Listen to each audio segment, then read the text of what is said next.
Welcome back to another episode of the Pursuit of Profit pod. I'm joined with Charlie Burton today. Thank you for coming, Charlie. Thanks ever so much for inviting me on the show. Pleasure. Like I said earlier, I started trading in 2014, and when I first got into trading, you were one of the people I was looking up to because you were in the millions by the minute documentary that I watched back then. So yeah, very excited to have you. So thank you for coming. No, it's you're welcome, and I'm more than happy. I love talking about trading anyway. So when you got in touch to come down, then an excuse to come and talk about trading, I'm happy to do that. Brilliant, thank you. So for those of you who don't know you, if you could just introduce yourself, talk a bit about what you do. Charlie Burton, started trading 25 years ago now, I guess. Like most people, started trading on the side for my main career. Never had any intention of getting into trading as a full-time endeavor. I saw it as, I went on a trading course at the time with some Americans and learned the basics of trading. It was all very much Americanized, so buying US stocks and all that sort of stuff. And I thought this would be really good to do on the side for my career. And so that's how I got into it. And it was only by chance, really. We're filming this down in Canary Wharf. And by chance, I was working for one of the big fund management companies at that time. And it got to the point in my career whereby I was burning the candle at both ends a lot with basically, it sounds really bad, but it was a lot of corporate entertainment and all that sort of stuff. You still got to be up at 6 a.m. to go to work the following day and all of that sort of stuff. And I was competing. We were talking off camera earlier on. I was competing internationally in martial arts at the time, so I'm trying to keep myself fit and healthy. But when you're taking people out, they want you to have a glass of wine with them. So it's this whole dilemma, really. And so it got to a point where I thought, I've got a great life from a financial perspective, good career and all of that. Prospects were very good, but I don't feel like I've got balance in my life. And it just so happened by that point, I've been trading for a few years and I thought, I wonder if I can make the switch to becoming a full-time trader. And so that's what I did. So I thought I had to I can tell you on this because I don't know if I've ever shared this publicly, but I actually had to lie to my company to get out of my contract because back then, you would have a 6-month notice period. Yeah. And usually they would, because they wouldn't want you going to a competitor or anything like that. So they would make you work your 6 months. And so I told them that I'd been asked to go and teach karate out in Canada, which I had been. So it was based on the truth. Yeah. So I had been asked, but I wasn't going to do it. Just creative with the truth. Yeah, creative. So I wasn't. So they said, as you're going to Canada, all right, you can go sort of thing. So I think within about a month I got to go. I was just, once I'd made up my mind, I wanted to go, And so then, but I still thought, well, if I can't make the transition, I'll give it a year. And if I can't make that transition, then I can always come back into my industry, sort of thing. So, and that's how really I got into trading. It wasn't the intention of becoming a full-time job, but it became it. Certainly for a few years. And then I got into a little bit of trading education as well at that time. A friend ran a network of investment clubs across the UK. And he said, could you write some notes for our investors about some stocks and stuff? And that's how I got into trader education, was writing a little newsletter for a load of these new investment clubs. I'm sitting there, I've got all this time on my hands as a trader. And was this, what year was that? Probably about 2003. Okay, so you've been full-time for about 2 years. By that point, yeah. And I wasn't making any money from that, but I think, I can't remember how much I used to get paid for doing that, but then it just sort of grew. It morphed a little bit, just organically. And I think by about 2005, it was paying my mobile phone bill. Because back then, your phone bill was like £700 a month. It was ridiculous. Yeah. And this is cool. This money that's coming in is paying my phone bill, So it was something like that, 2005. It might have been 2004. But then I started to enjoy the interaction with other traders, and because it is such a lonely thing doing it on your own. Mm-hmm. And so I've been a full-time trader, but also really from, I would say, as a business, actually having some form of income coming in from a business as well. So I like to make that clear, that my sole source of income is not just from trading anymore, because I do have a trader education bid side of the business as well. So probably from about 2007, I was taking an income. So I was a full-time trader for a good few years, but then gradually then I could then pay myself a basic salary from that. And I wasn't totally, because the point with going full-time trading is, I understand the desire for people to want to do it, but then you're not gonna grow your account at the same rate if you're having to draw money out from it all of the time.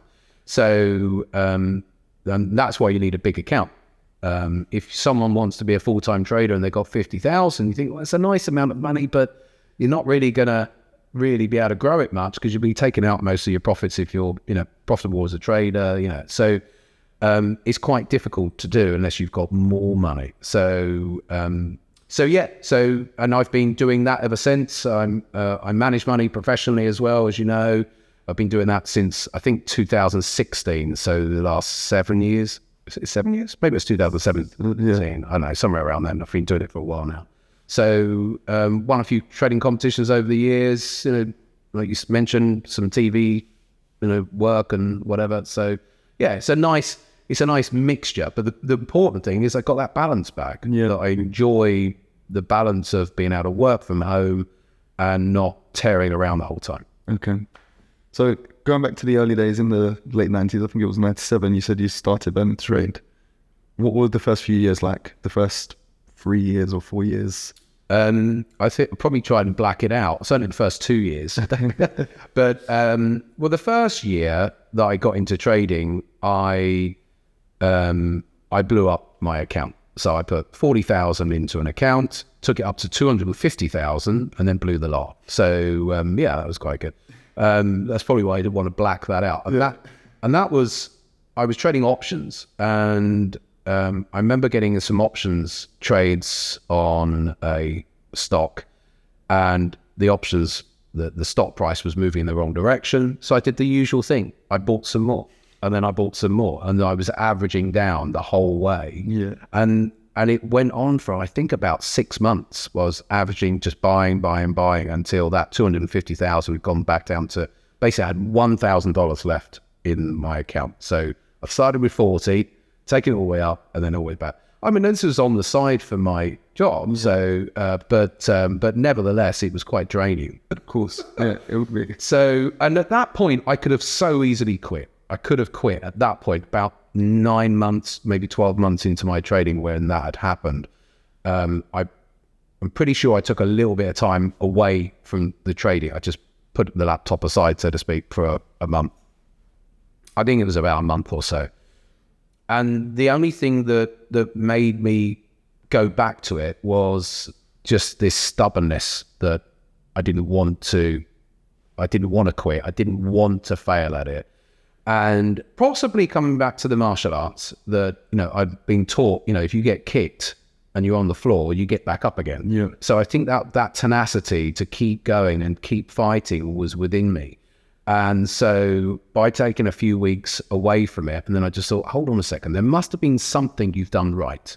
To have turned 40 into 250, yes, I was way over leveraged, but there still must have been some elements that were fine.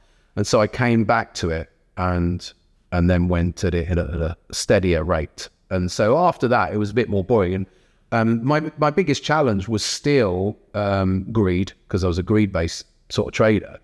And if I had a good run, I'd then get a bit greedy and then put too big a position size on, and then have a couple of losers, and then of course you'd come back down again. But I wasn't blowing up by that point, so my account was doing more like this. And so that was into the second year. And then I just realized that, if I stop getting overconfident when I've had a good run, then my discipline will be better. And that was my sort of light bulb moment, sort of 2 years or into my second year of trading, that, discipline. If I can maintain that discipline and not get overconfident when I've had a good run, then I won't give it all back and have to start again, sort of thing. And, the equity curve was just doing this. And as opposed to if I'm a bit more disciplined, it might continue to break to new heights. Yeah. And so that was it. So the first 2 years, after 2 years, you were pretty much... Don't use that word. I know, yeah. I know you don't like it. No, yeah. Consistent.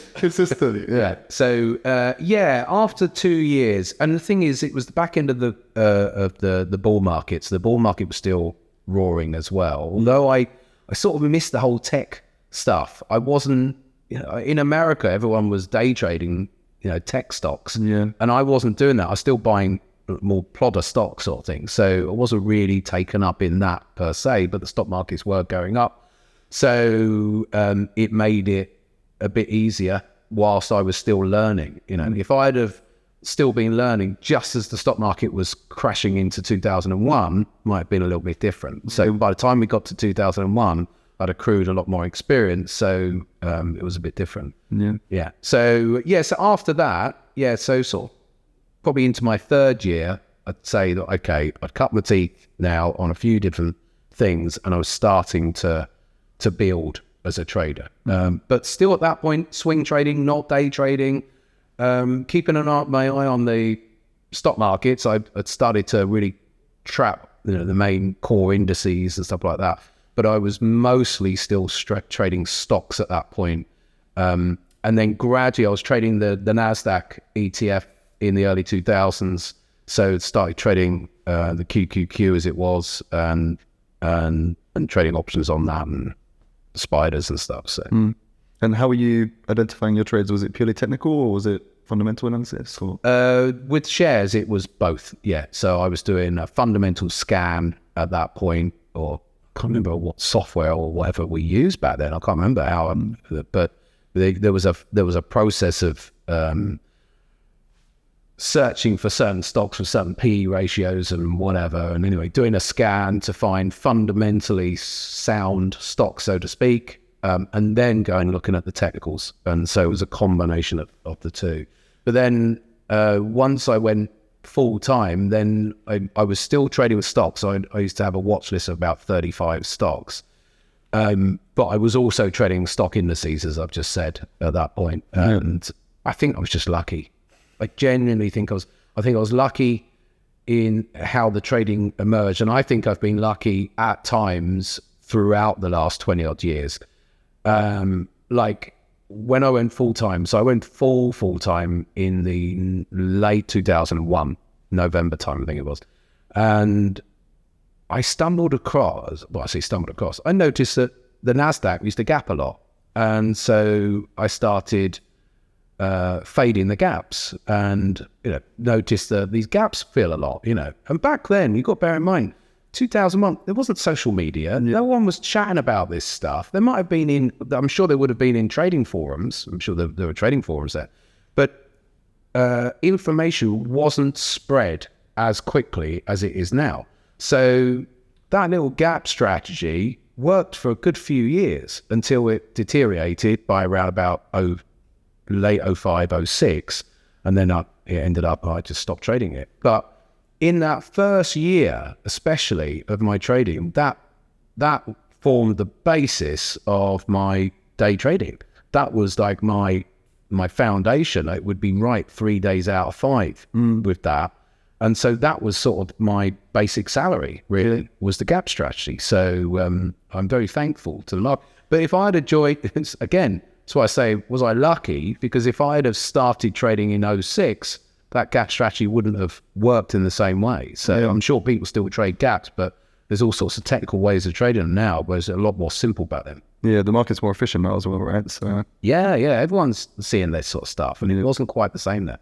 So bit of luck there. But you all need it. Everyone needs their own bit of luck at times. Yeah. So in the early days, was it more identifying where you were going wrong and really being self-critical than, I guess, like having a mentor that kind of taught you the way?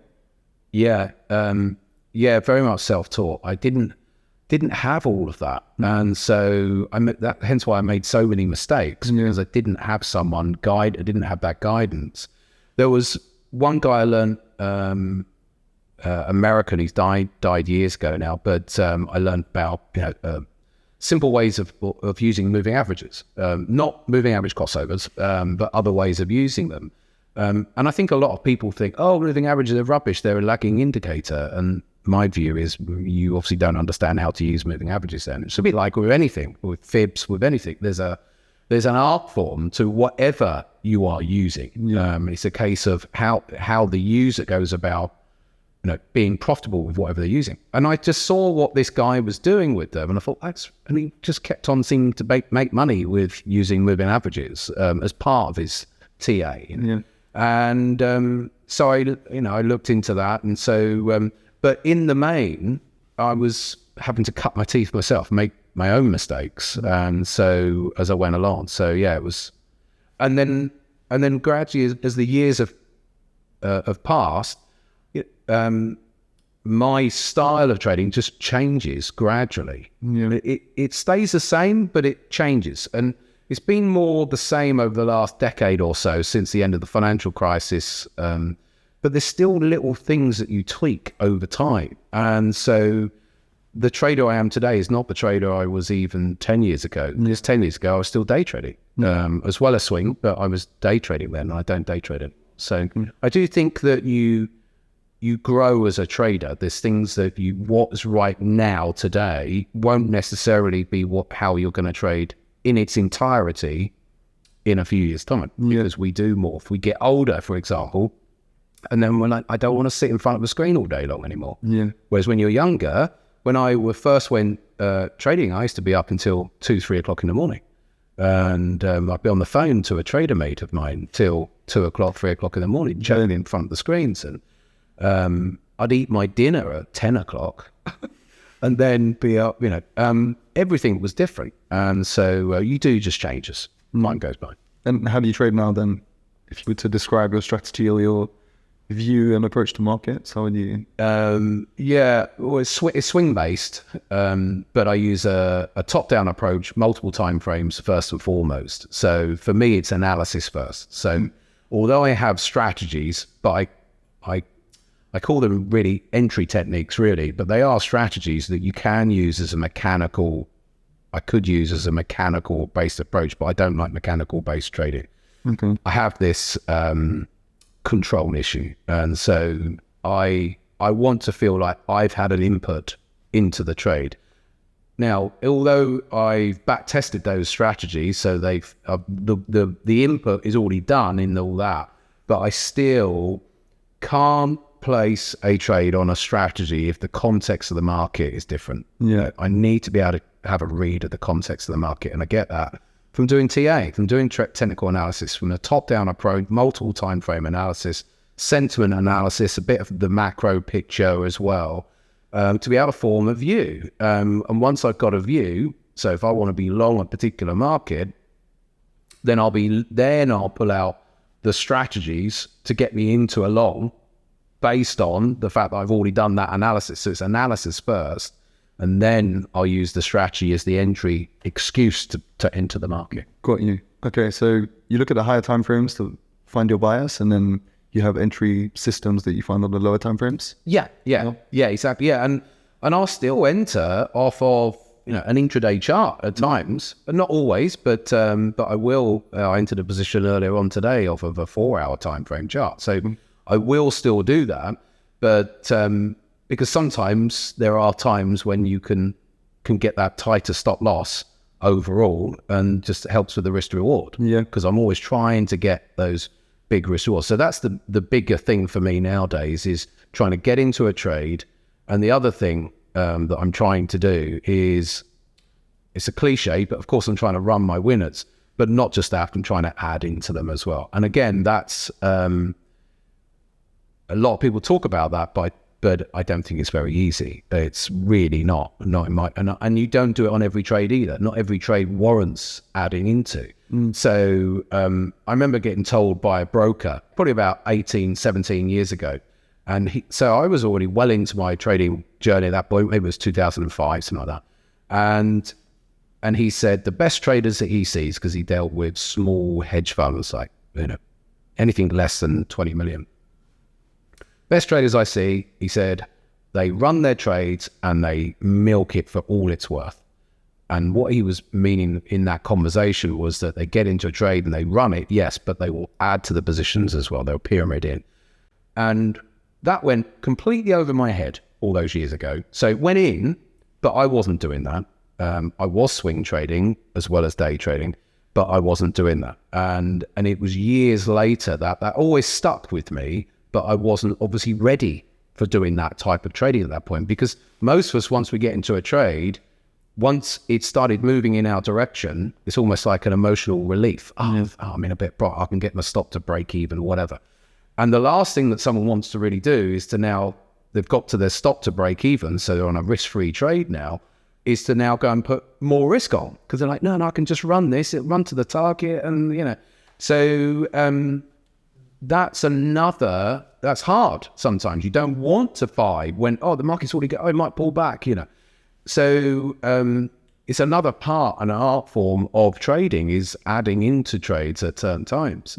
But I love that because I love the mental stimulus and challenge of trading. And I like to take myself out of my comfort zone, because you're in your comfort zone when a price has gone up in your direction. It's comfortable now. I want to take myself back out of my comfort zone and try and build that position. So potentially some trades I can get up to. Trade last year, I think I had a 40R trade out, you know. Wow. So, and I'm not gonna do that on every trade, but now you only need one trade like that a year to come through. You know, if I had one a year like that, I'd be over the moon. Yeah. So that to me is the road less traveled, and I want to do what the masses aren't doing. Yeah. Well, there's two camps. There's the trail your stops and protect the downside while you're in the trade. So as you go 1 hour in profit, stop to break even kind of thing. Then there's the no, give it room to breathe. Yeah. Have a target. Would you say you're more in that camp? Yeah. You're not a fan of trading stops? Nope. Okay. Why? I think it definitely has its place. I've worked with a programmer who has now done a lot of programming for me, but he's programmed like literally, I don't want to say thousands, but running up to at least 1,000 various different strategies. And he said the overriding thing in the main, and obviously there are exceptions, trading the stops is less profitable. It's not that it won't be profitable, but it's less profitable. A lot of strategies are more profitable if you just leave the stop where it is and run it to a target. If you now, some strategies, the strategy itself is trading the stop, so that's fair enough. But if you've got a target and you're trading the stop, then there's going to be plenty of trades which will just get trading stopped out, and you're probably better off leaving the stop where it was and letting the trade work its way out, which is hard because you do get into trades which are profitable and they roll the way over and stop you out for a loss. And you've seen that profit. I mean, I've just been in an open profit of 80,000 recently, literally from when we're filming this, just literally a few weeks ago, and seen most of that come back.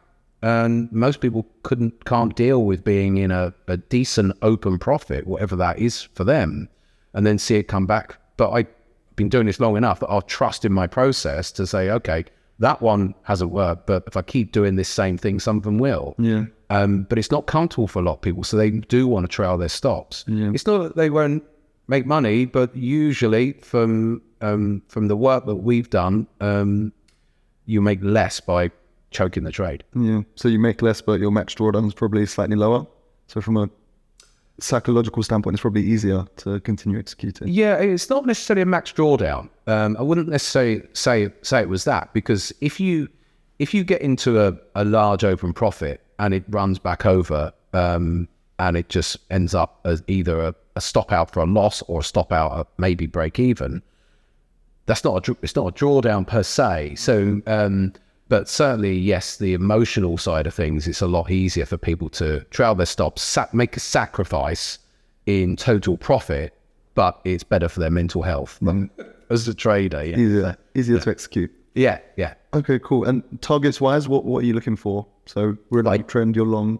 Yeah, I don't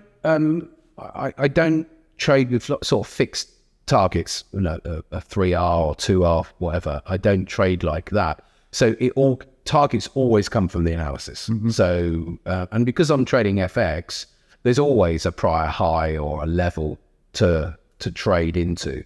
So that always comes from the analysis from multiple time frames. So there's always another level to look out for of previous price action or whatever to be identifying. So then it's just I guess the art, I say art, but yeah, is trying to ascertain which level is an important level and which one you want to hold through, and so there's all of that going on as well. So there's a lot to it, but yeah, that's what I do. So I don't have a fixed, I'm just going to run this for 1 to 3 or anything like that, because I'm trading what I'm seeing on the chart, and so every trade will be different. It won't be a fixed R return. They will vary based on what the trade is and where we are relative to those next levels. So for example, the recent trade that I was just in, it got really close to my target. So I was up about 10 up,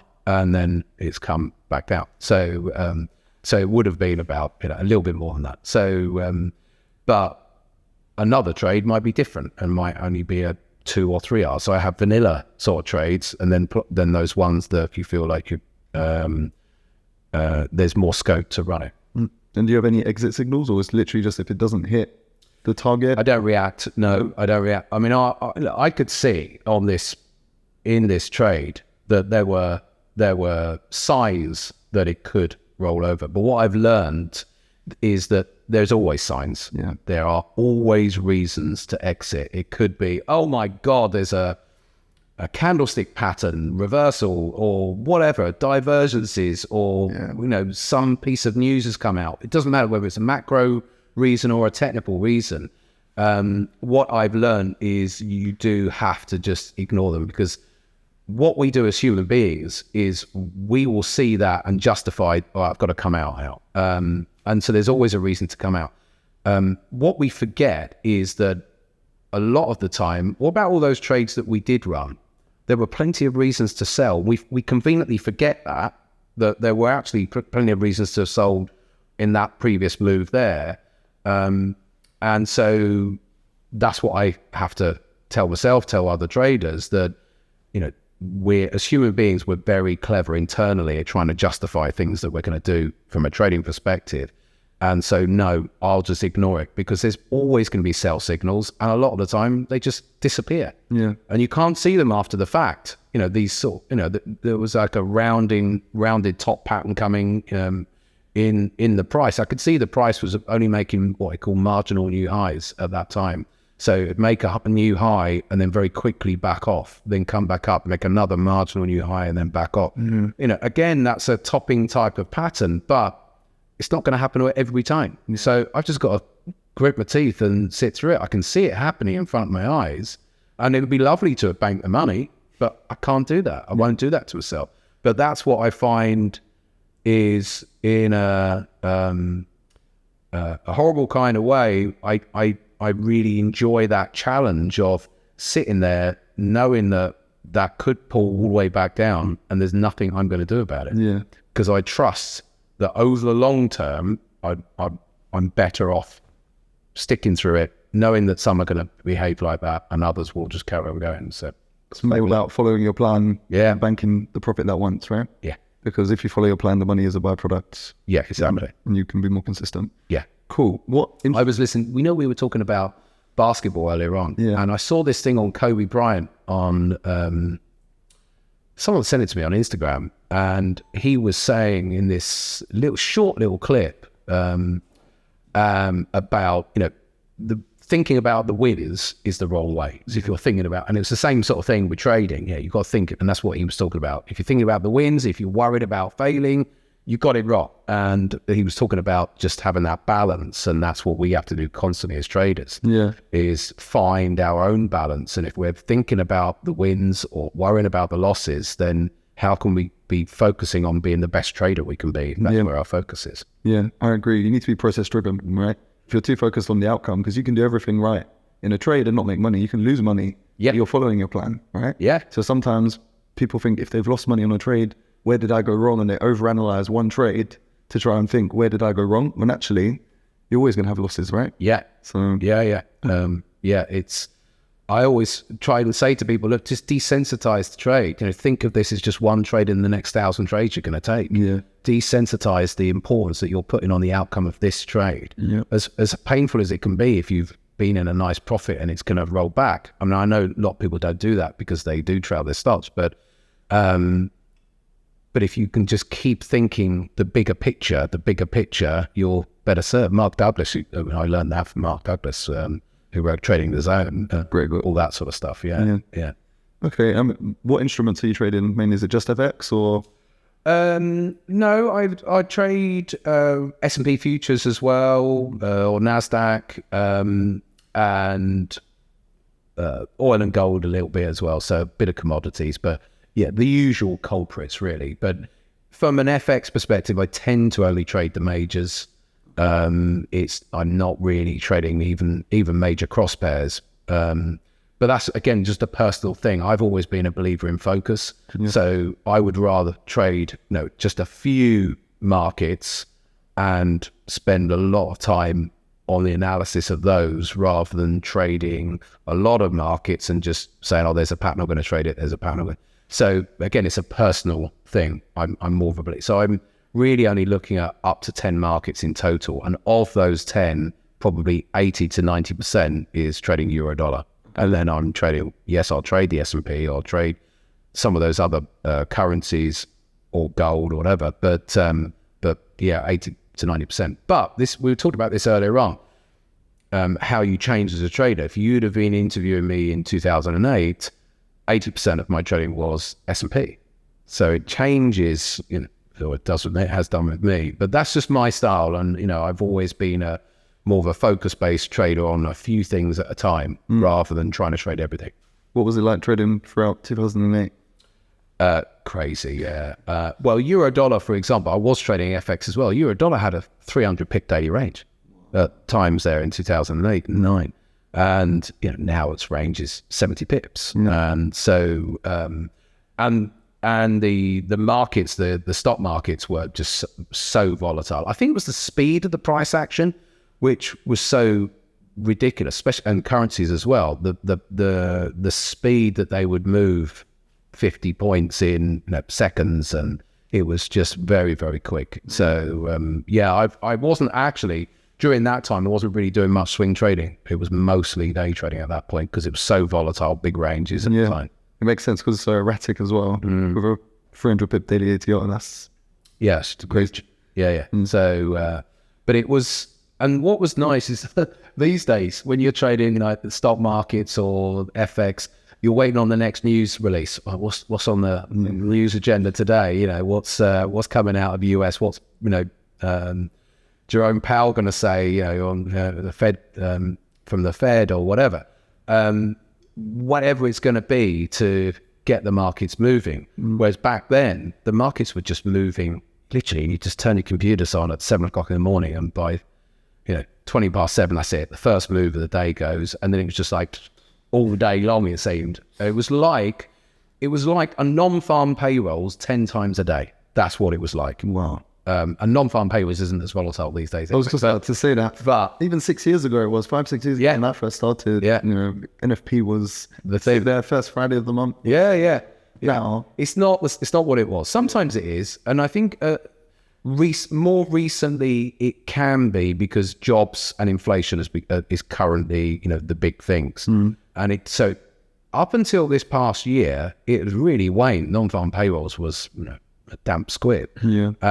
It's picked up over this past 6 to 12 months because the jobs market has become very the Fed are very fixated on what's going on there and the inflation. So, but I totally agree with you. It's not what it was. But yeah, it was like having a major news release like that 10 times a day by itself. So it kept you on your toes. Yeah. But my eyeballs used to ache by the end of the day because I was tape reading as well. So, so I'd be sitting there reading the time and sales, and my eyes would ache by the end of the day each day. So by the time we got to 2010, and I remember I think it was the 1st of December 2010. If you go and look at your charts, if you just go and put a euro dollar chart up or maybe an S&P chart up, and you go to December 2010 and look at your ATR, put an ATR on it, and you'll just see from then onwards, you'll see that ATR coming down. And the ranges, it was literally like someone turned the tap of volatility off, literally on that day. And I remember still to this day, on that day thinking, wow, that was a quieter day than normal. And that was the beginning of it. And it started to calm down. And it was a breath of fresh air for me because I'm shattered from 2 years of really solid trading. It was quite tiring. So I wouldn't want it again. I wouldn't wish that again. I know some people would, but I wouldn't. I would like that. Yeah, I understand. Yeah, I get it. But yeah, nowadays it's like you said, CPI has almost replaced NFP because I know the market never really moved much. No, for CPI, but now it's like participants are trying to front run what the Fed are going to do with rates, right? So CPI, they kind of use that. But people nowadays, they don't understand how NFP used to be. And I'm saying it used to be like CPI day. And I mean, that's the funny thing. What I love about, as a great example, CPI, I was late last year, 2022. It was CPI day, and I was actually doing a presentation for a bank in the city, back up in the city. And so the presentation was starting at 2 p.m. That's right. So I was sat in a coffee shop, and I was setting up all my orders because I was going to be in it on a swing basis, but I'll still put orders in. It's a big news day. It's set up perfectly. The markets had drifted up during the day, so it's set up perfectly for a dump to come on the back of the news. So I just put orders to trigger me in on the downside, and then I would then carried that on a swing basis. And it came out red hot. So the inflation numbers came out red hot. So it was October 13th. Still remember it to this day. And duly, the markets all fell down. S&P, NASDAQ, Eurodollar. So the dollar was accelerating on the back of that, which is what you would expect. We've got red hot inflation, right? The dollar's going to rip, and it did. And they all came firing down. By the time I'd finished my presentation, they'd all come retracing back up. By the end of that day, they'd all posted really nice reversals. And that's one thing that I would always say to people. If you get a really, like a big news day, like inflation, like CPI, like that, and the news comes out one way and the market ends up going completely the opposite, then it's a warning that the market doesn't want to go any lower. Because at that point, we were looking at, the market might sell off again. And I was trading Eurodollar. And it's a big warning. Yeah. So it's a little tip there on that sort of thing. So, yeah. The way I see it is more about what's priced in, right? So some people, they look at the data and they say, okay, CPI, inflation's high, dollars are up, equities are down. It must continue like that. But like you say, if we then close back above the open of the day, it's showing that, what was priced in maybe wasn't as bad, or maybe what was priced in was CPI was slightly higher than expected and it's coming lower, so the market's repricing. I think the way I saw that was there's just no more sellers. Yeah. Sometimes the market just gets exhausted and there's just not enough sellers to keep pushing it lower. And I think, yes, the market starts looking forwards and thinking, okay, this is a red hot report here, but maybe this is the final one sort of thing. Who knows? None of us ever truly know. We can speculate on these things, but from a trading perspective, if you get a news event that comes out one way like that, especially at the moment with that, and then the market goes the other, then you've got to sit up and at least acknowledge that and look for the reasons why it might continue in that alternate direction. Yeah. I remember Bitcoin, I think the day it topped was CPI day, right? Because it had a big push up in 2021, late 2021, pushed up on CPI day, and then straight away retraced. Where everybody said CPI is at all-time highs and inflation's at all-time high, and Bitcoin's going to continue going. Yes, yeah. But they're not thinking what that means, right? Yeah. High inflation means the Fed are going to start raising rates, and it's not good for speculative assets. It was funny because there was a lot of talk about Bitcoin being an inflation hedge, and it didn't really materialize particularly, did it? I've not seen Bitcoin going up that much. It's had a nice bounce, off the lows, but it needed a bounce. But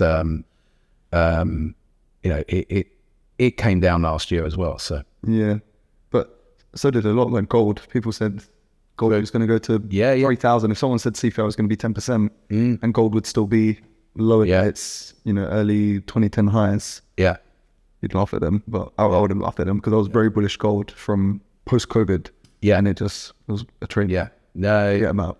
Yeah. And he's done it this year. Yeah, but it's got there now. Almost, we'll see. Yeah. Well, he's made a new high, isn't it, in the last month? Yeah, gold. But now it's challenged those highs from 2020, 2021. Yeah. Is the key question is, can it continue? I guess it's made a triple top so far, so we'll have to see. Yeah. I'm still a bull actually over the long.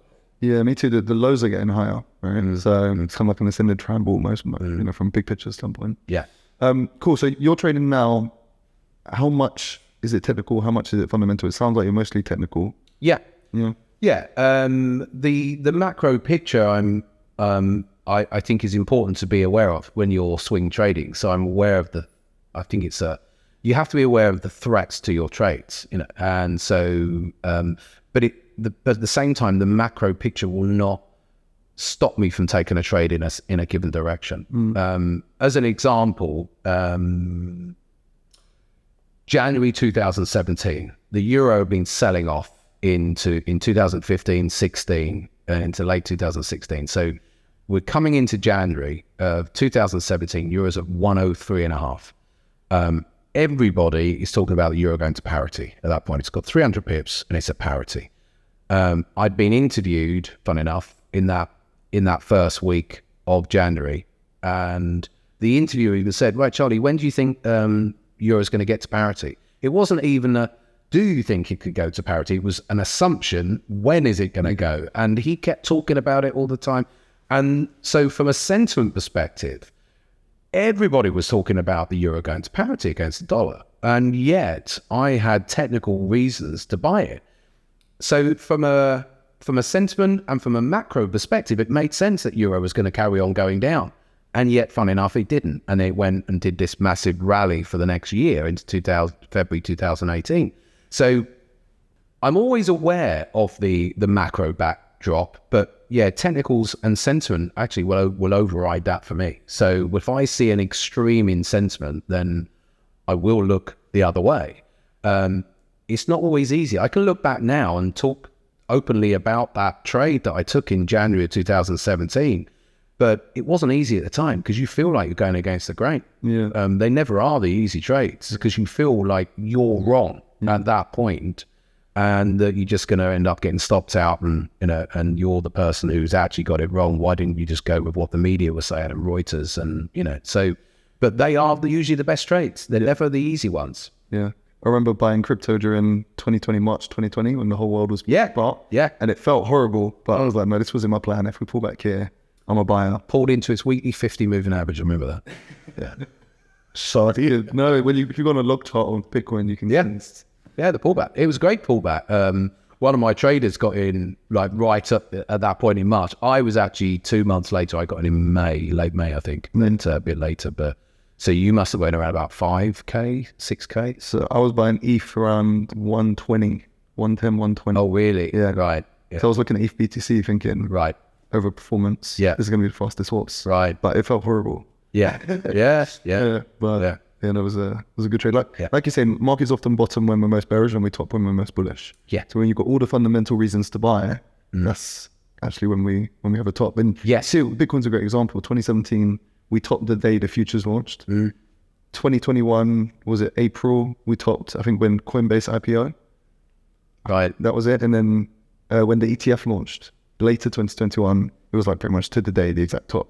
So when the fundamentals are the most bullish, it's buy the rumor, sell the news, right? Yeah. The news. Yeah.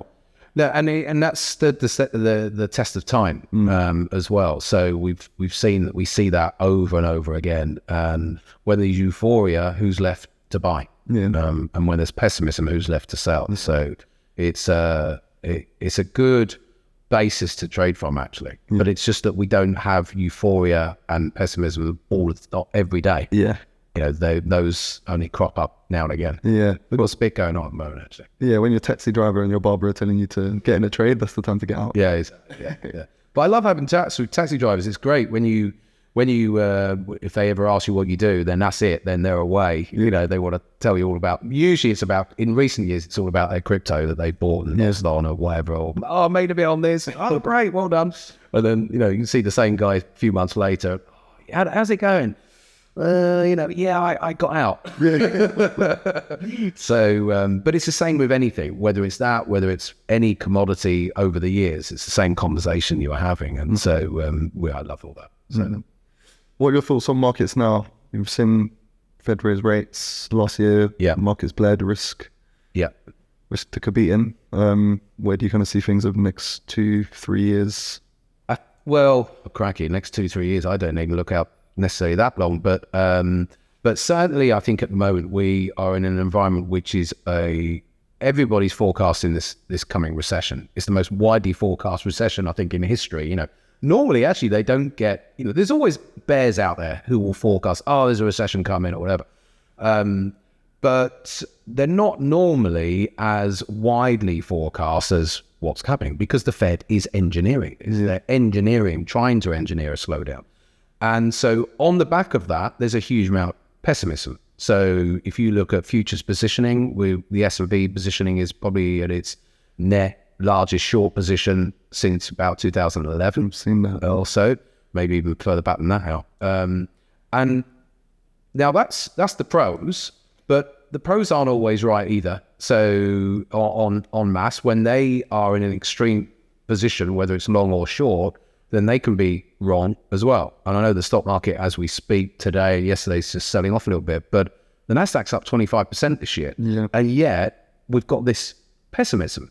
But the thing that probably worries me more is retail. Retail are massively net short. They're holding the biggest net short positions since the 90s as well. So I don't want to be on the same side as that. So it's not that they couldn't be right, but I don't want to be on the same side of that. It's that sentiment thing again, and we are an extreme in sentiment. So they could be right, but I will not take that trade. So, and so overall, I think when something's the most obvious, then you have to look the other way. Yeah. So to me, I'm a bull. And actually coming into 2023, we came off of the stock markets were down best part of 20% last year. Then we had a January which was up greater than 5%. And historically, a January that's up greater than 5% following a negative year has always produced positive returns in the stock market, in the US stock market. And actually, on average, those returns have been 20%. We then went on to have the first quarter of the year putting in greater than 7% returns. Again, whenever we've seen that on the back of a negative year the prior year, we've seen positive end of year returns as well. Again, on average, around 20% or so. We're in the third year of a presidential election cycle. I know there's other things going on we've got in the world right now, but there's always stuff going on in the world.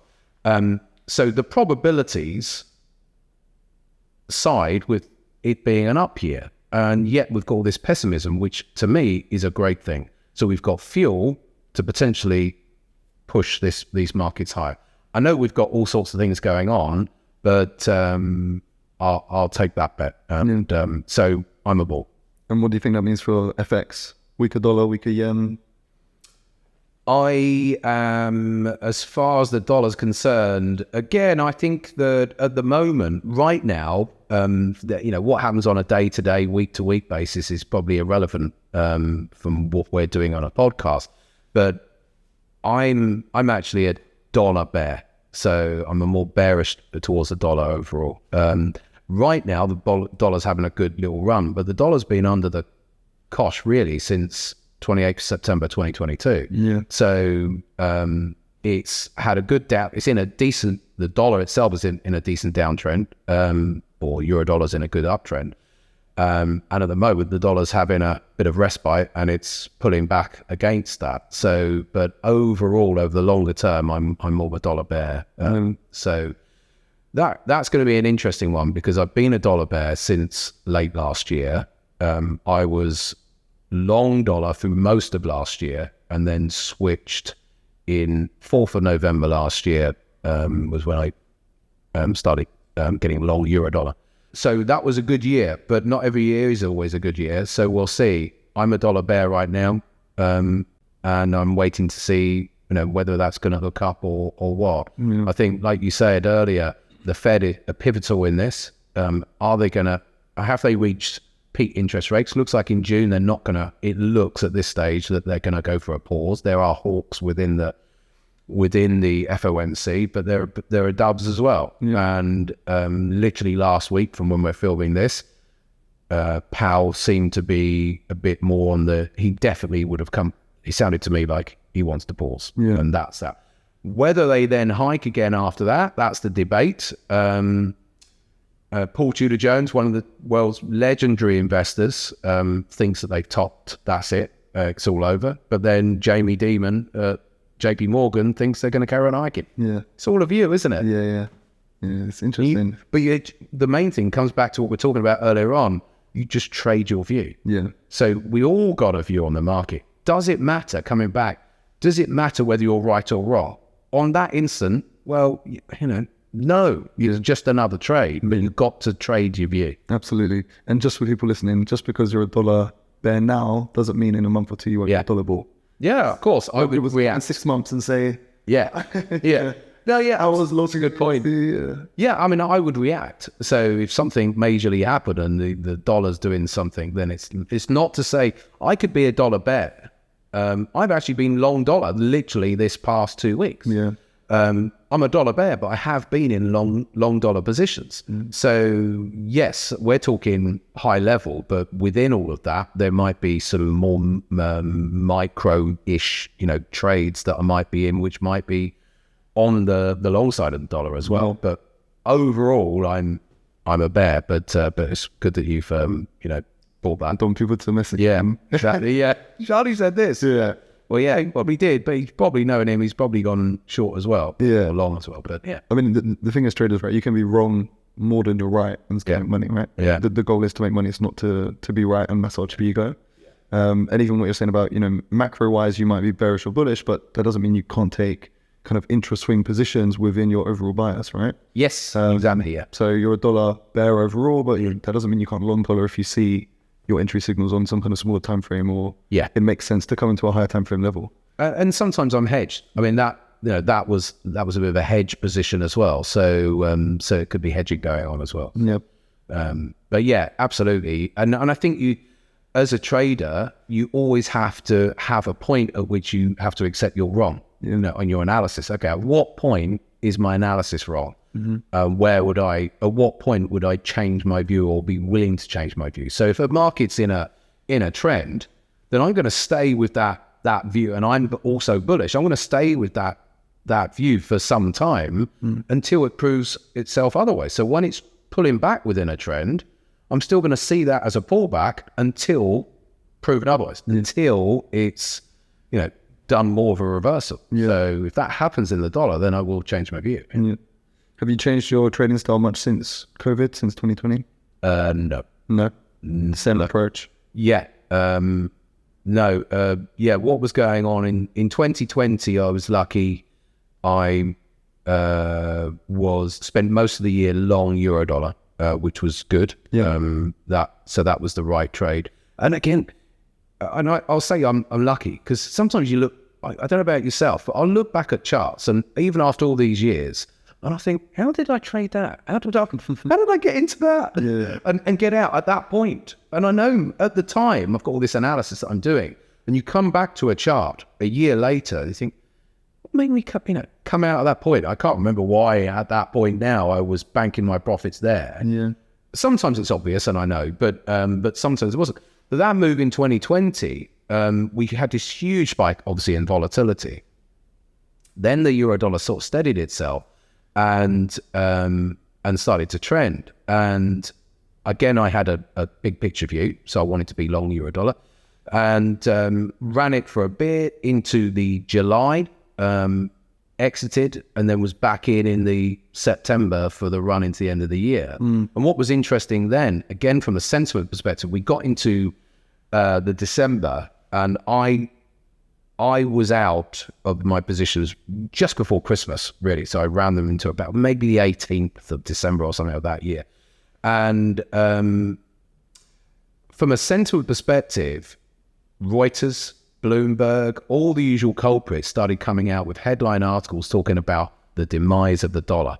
So the euro had been rallying against the dollar all year, and I'm sitting there thinking, oh God, I'm gonna have to start, I'm gonna have to start buying the dollar now. Because when everyone starts, when you start seeing all those sort of articles coming out, then I've got to then start looking the other way. So I've been long euro dollar. And then literally during the Christmas period, during Christmas and New Year, I started edging into euro dollar shorts.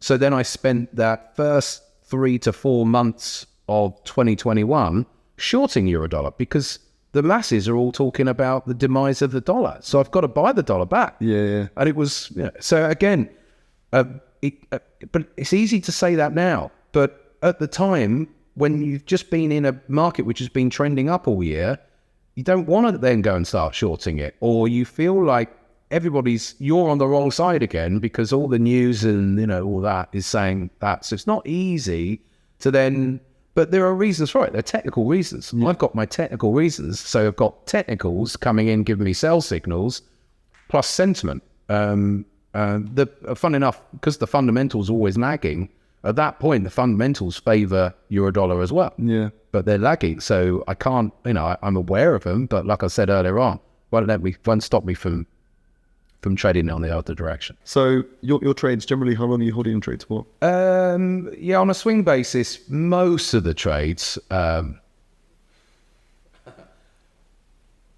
few days, absolute minimum. It is possible that I will get into trades, which I am only in for a few days, but up to a few months now. So most of the trades that I'm getting into, I'm certainly looking at multi-week trades. And if I can, on some trades, I will be looking at multi-month trades. Mm-hmm. Because the multi-month trades are the ones that, like we said, we might only come along here and there, but if I get to add into those ones, those are the ones that have that potential to be those, they don't just make with month, they make with year sort of thing. So that's what really I'm hunting for, is those big multi-month ones. So I'm doing lots of fishing, really. So I'm throwing that fishing line out, waiting for that big catch, taking lots of little nibbles, but I am working for that big catch as well. Yeah.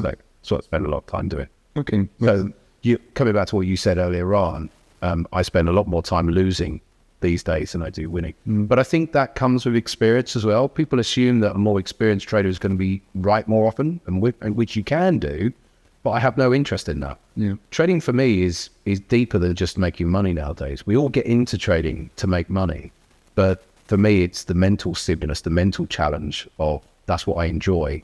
And I don't get a mental challenge from placing a trade and being out of it later that day or in a few days. So whereas the mental challenge of getting into a trade, building it over time, and seeing the ebb and flow of the trade, seeing that you're only P&L and then it dipping as it goes, the market goes into a pullback, and maybe using the pullback to build some more into the position, depending on the how I'm adding in.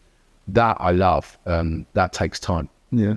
So if I get a trade that I can be in for 3 months, which in the grand scheme of things isn't a long time, but it is to a lot of traders. Yeah. What would you say your win rate is at the moment? I would say it's in the 30%. Yeah. So I think what happens is the more experience you get more hardened to wins and certainly losing trades. So for me, it's not about being right a certain percentage or a higher percentage of the time. I will hold on to, I get into a lot of trades which are profitable, which do just roll back over. So, and I'm okay with that. So that by default, the longer that you want to hold on to a trade for, by default, you're going to naturally have a lower win rate. So yeah, probably in the 30%. Obviously it varies with any given year, but I actually take a lot of pleasure from saying to people, look, I lose more often than I win, but here's my P&L, and because people are like, yeah, it's a big bugbear of mine. People are obsessed with being right, with having higher win rates, and it's always been that way. And I was like that once upon a time. Yeah. But I don't think that people need to trade with a 30% win rate. But I think if people had a bit more of a balanced view, anywhere, let's say 50%, let's say, then they would probably be better traders than trying to desperately be right 8 times out of 10. I think if you tell a lot of beginner traders you only win 30% of the time, they think you don't know what you're doing. Yeah. Because they're attracted to the 80%, 90% win rates, but the R's all over the place. Yeah, exactly. And it's not that I wouldn't get into trades that aren't in profit, and so they're in profit, but they might just roll over, stop me out, break even, or still for a loss. And whereas a beginner trader would be searching to make changes. Oh, there must be something wrong. I have to change this. And actually, there might not be anything wrong. What I would say and qualify is that a lot of beginner traders, I wouldn't recommend them to trade how I trade, because there are stages that you go through as a trader, and the most beginner traders, and when I say beginner traders, I'm talking about people who've been trading less than 2 years. There's 2 things I'd say about them. One is that trading the way I trade and trying to hold on to trades and all of that, they're not probably ready for that emotionally and from a psychological perspective. And 2, most of them shouldn't actually be day trading.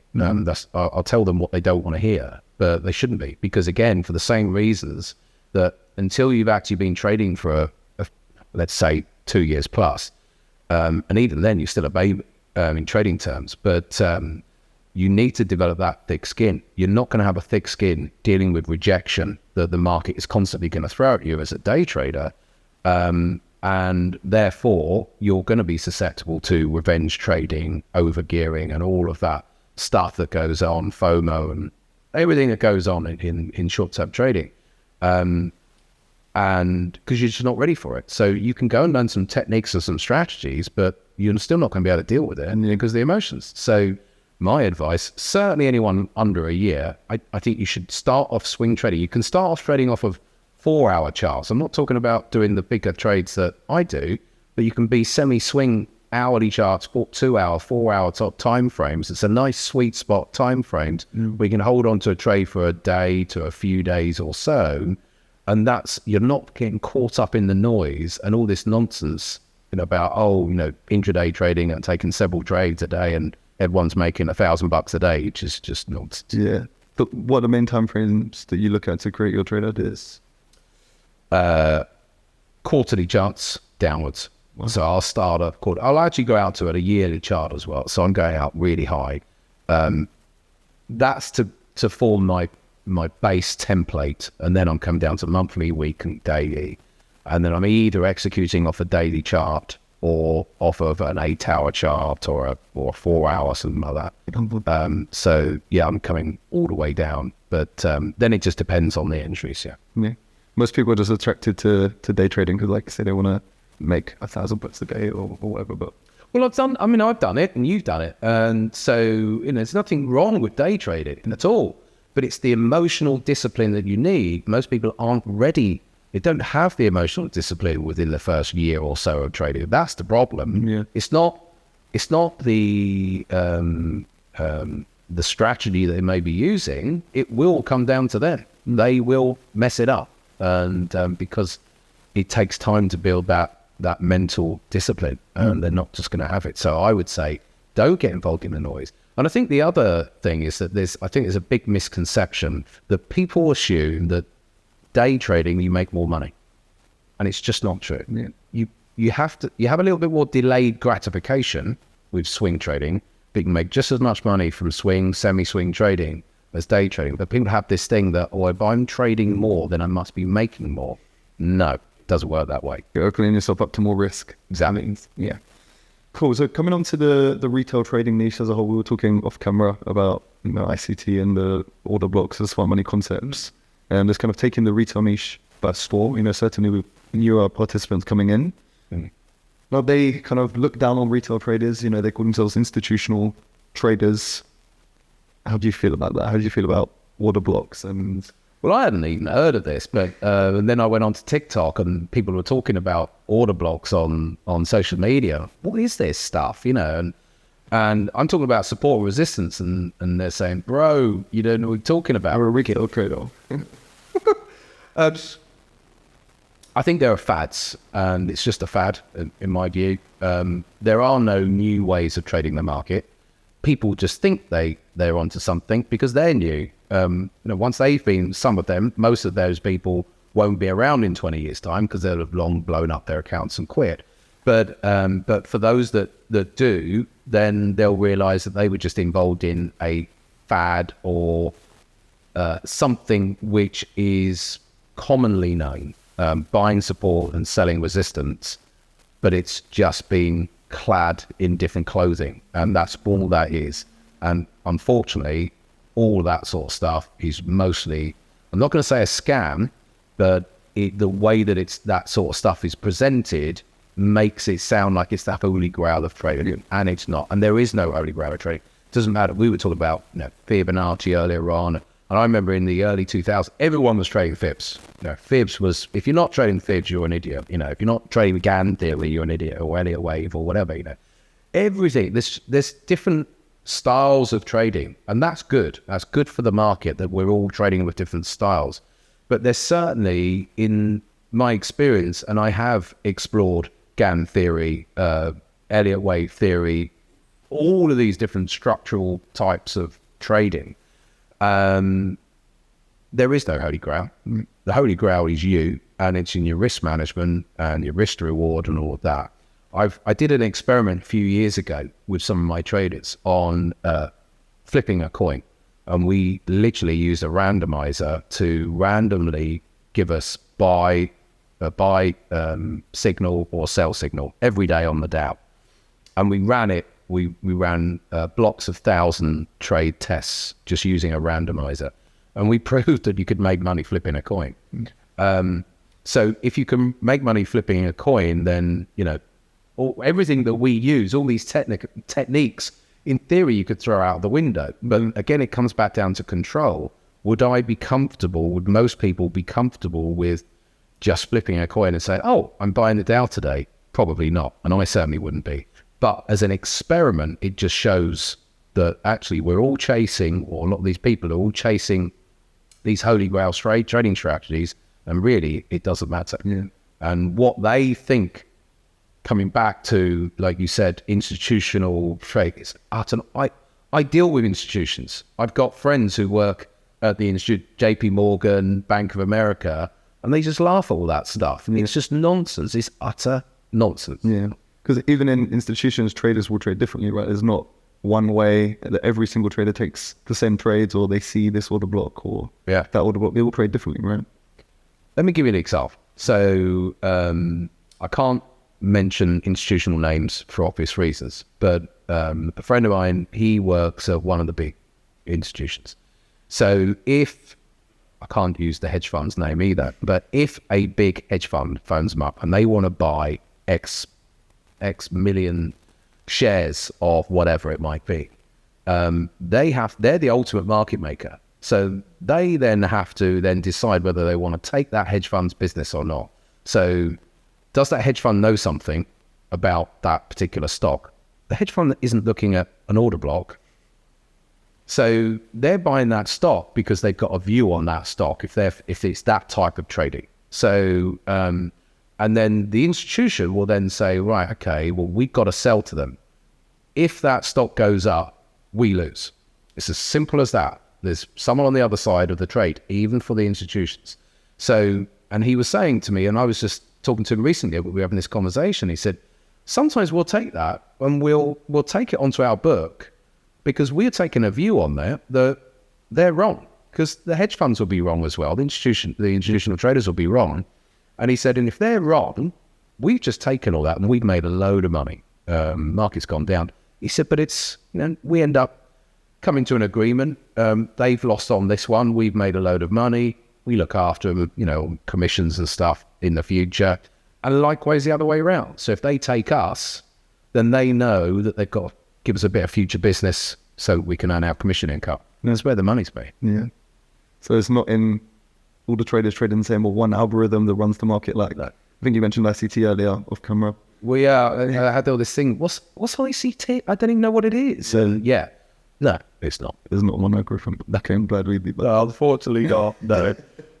A lot of the time, it's macro guys, taking a macro view on a particular stock or position, and even at hedge fund level. So that they've worked out. Now, don't get me wrong, there are different types of hedge funds, and there's systemized hedge funds, which are a lot of the time, as we've known, been front running orders over the years, HFTs and all of that. But yeah, a lot of it is old school. The big stuff is they're phoning up the broker saying, right, can you sell me, X million shares of this stock, and that's what's going on. And then they'll have a team, a risk management team at the institution on working out whether it's worth their while taking on the risk. And they've got a permanent team working out all these things, so that when a big fund phones them up saying we want to buy this, they then have to say, right, do we want to take this on? Because if we're wrong and that stock goes up, we lose. Yeah, makes sense. What are your thoughts on these online funding companies, the online prop firms like FTM? Great businesses for them. That's it. That's my view. I think they're great businesses for them. They make their money, a lot of them, from, as you know, from the application fees. Yeah. And the problem is that because 90-something%, it depends from one funding company to another, but one of the very well-known ones, I think their average, or it was, their average, 94% of applicants lose, don't get through and fail. And so then they have to then try again. So what happens is, it's like gambling to these people. Then I'm going to try it again. I'm saving up my, whatever, $300, and then I'll apply again, and they become obsessed with it. And even if you pass the challenge, it's actually really it's not that easy to stay with it, because you've still got to trade within certain parameters. Yeah. So I'm not really a fan of that, because it is quite burdensome on the trader. So, and for most people, they're better off keeping the 300 quid and trading it themselves, rather than keeping on doing that. But it's this allure that, I'm going to get to trade 50,000, 100,000, whatever. Yeah. And that money, do they really think that these funding companies have endless pots of capital that they're just dishing out? Of course they don't. It's all done either on a demo account, and they're paying you out. Even if you do make money, you're actually trading on a demo account. They're paying you out from all the other income that they're bringing in. Yeah. And then even the ones that it is a live account, they're just highly leveraged accounts. They're on 1 to 200 leverage or whatever. And because I was only speaking to one of the brokers who's behind a lot of them, the ones who actually say, it's a live account. Well, if it's 1 to 200, they've only got to put $1,000 into an account for you, and you've got control of essentially like a $200,000 account. Buying power, yeah. Yeah, and hence why they have to put all these strict restrictions on you to stop you from going past their margin. And so anyway, it's a great business, and I think it's good for the industry, because it gets people into the industry from the advertising perspective. And the shame is that lots of people just will lose with it.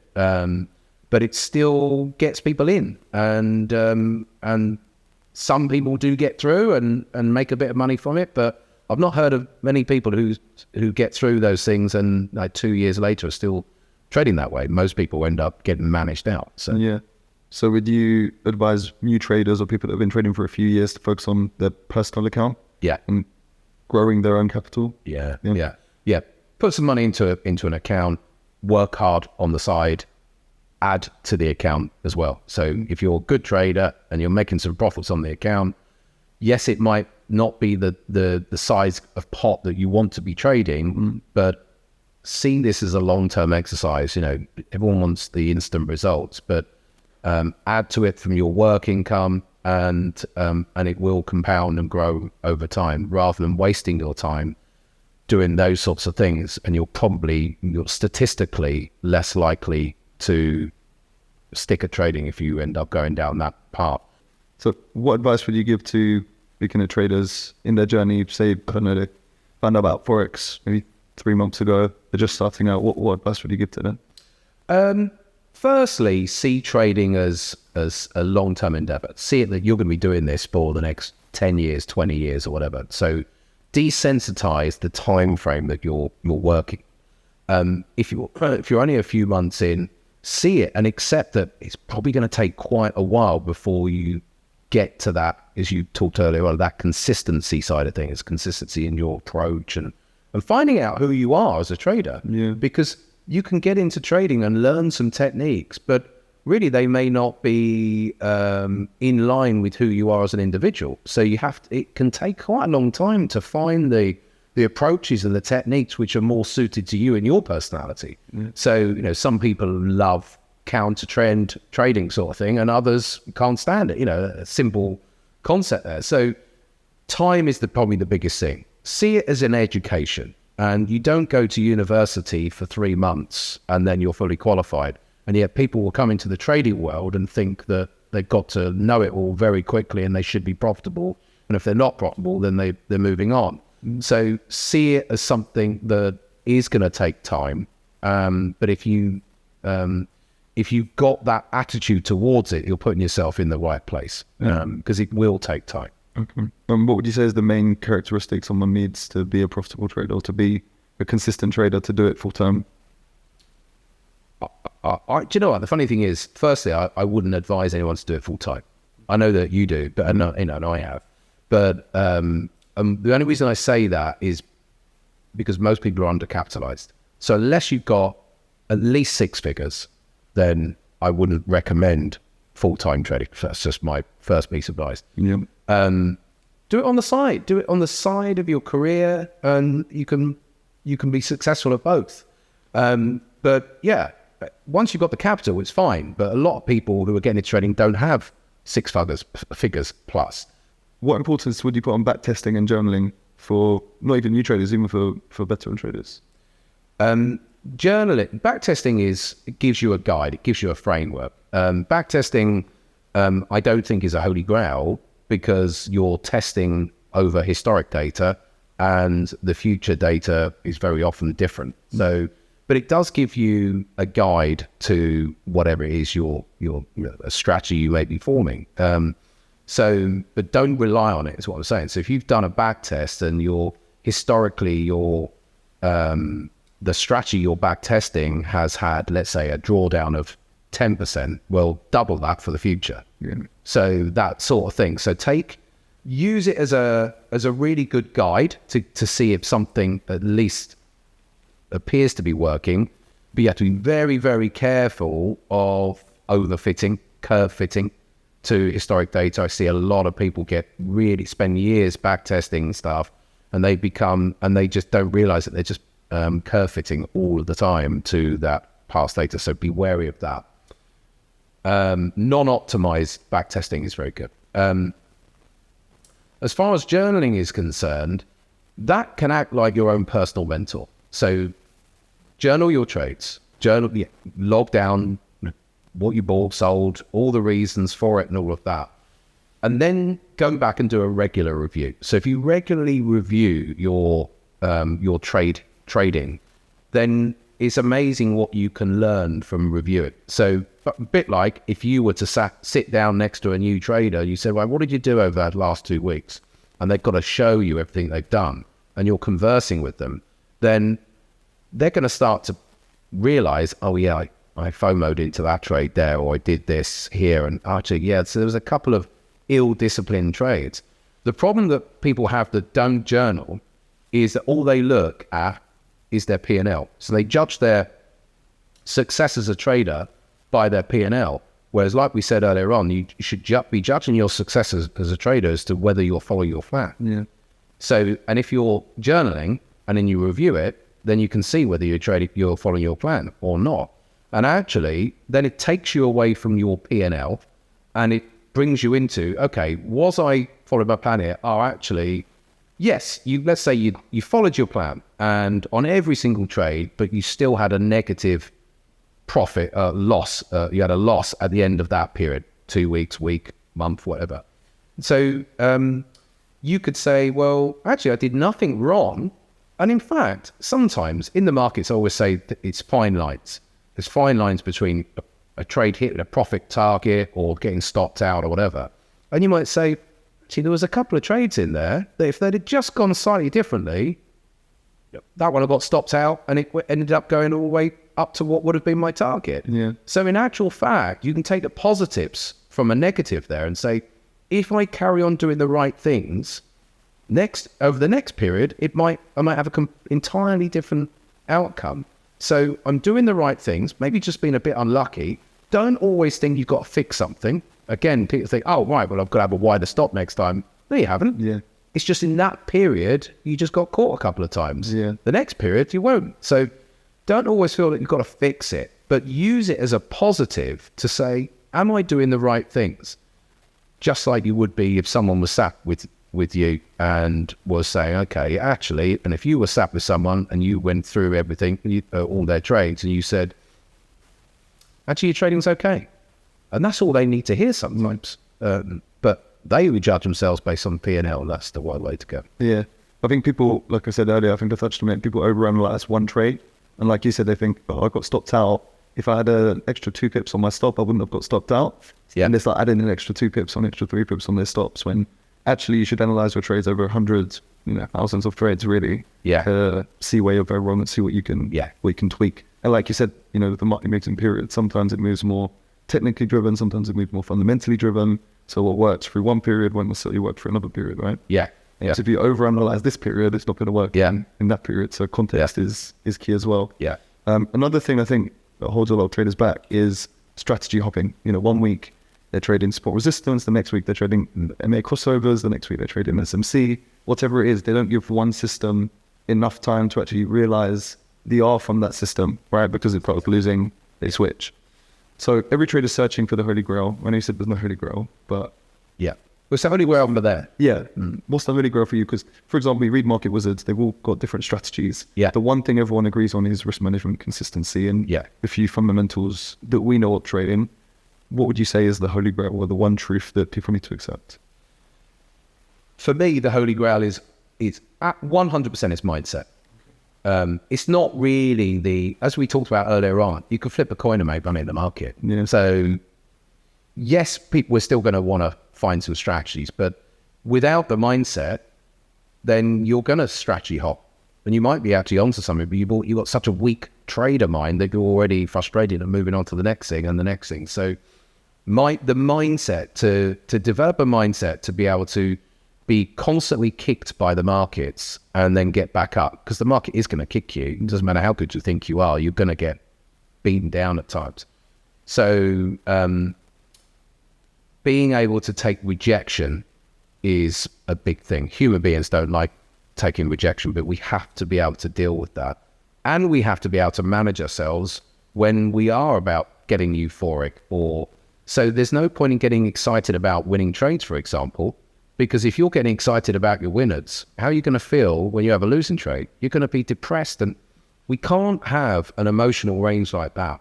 We need to work on having an emotional range like this.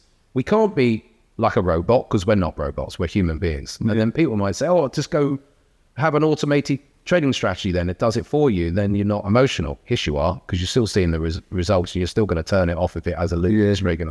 So absolutely 100% it's all the emotions. And if you can develop your trader mindset, your approach towards the strategies will be different as well. Yeah. What tips would you give to a beginner trader to develop their trader mindset? Some simple things like self-talk. So talking to yourself, talking out loud. So for example, try to turn negative situations into a positive. So let's say you've been looking at a market, you thought it was going to go up, and then it's raced off, you've missed out on the move, and you're berating yourself because, oh, I knew that was going to go up, I could have made X amount, and all that sort of stuff. You're better off actually, rather than being frustrated and having those types of emotions on the back of that, giving yourself a pat on the back and saying, actually, at least my analysis was right. So turning any situation which is a negative into a positive, a bit like, okay, I've just been stopped out on that trade, but several hours later or several days later, it's all gone back up. Well, at least my analysis was right, rather than saying, oh God, I've got stopped out.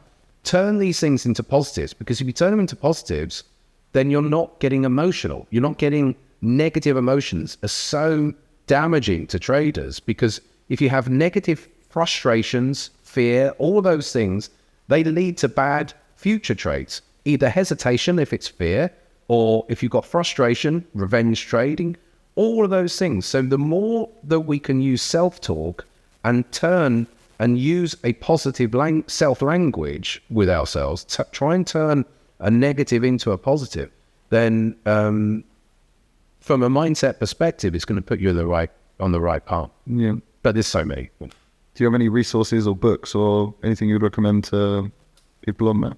Yeah, I mean, I would definitely recommend Mark Douglas's Trading in the Zone.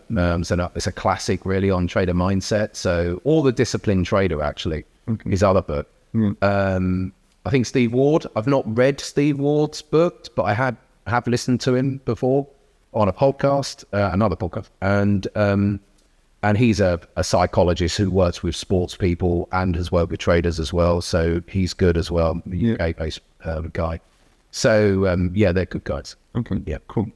Now, talking about crypto markets, I know you trade crypto, but you're not a massive crypto bull necessarily. Where do you kind of see crypto markets in 2 to 3 years? Because a lot of people are saying, we've got the Bitcoin halving next year. We've had these cycles that have repeated, 3 or 4 times now. How do you kind of see that playing out?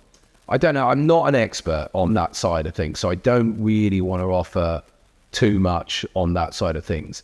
Where it has its place now, and I think it's grown. It's still probably a teenager in asset market terms.